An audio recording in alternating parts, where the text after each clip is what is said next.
Affect, ॿियो आहे effect. हिकिड़ो AFFECT आहे, ॿियो आहे EFFECT। हाणे जेको अफेक्ट आहे इहो आहे वर्ब। इन जो मतिलबु आहे टू इन्फ्लुएंस समथिंग, माना कंहिं शइ जो, ईअं खणी माना तव्हांखे सम्झायां त कंहिं शइ जो असर वठणु।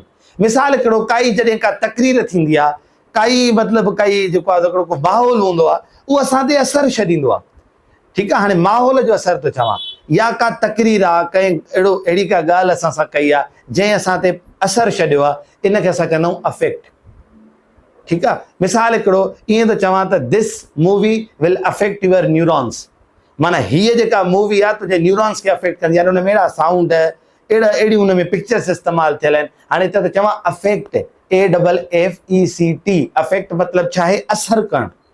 ठीकु आहे, मिसाल हाणे हिते जे तव्हांजे साम्हूं जुमिलो आहे, a weather can affect your mood.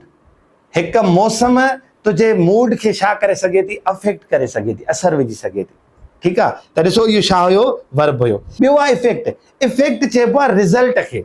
मिसाल हिकिड़ो जे चवंदा त यार हिन ॻाल्हि जा इफेक्ट्स भला न आहिनि, हिन ॻाल्हि जा नतीजा भला न आहिनि, इन इफेक्ट जी माना आहे नतीजा।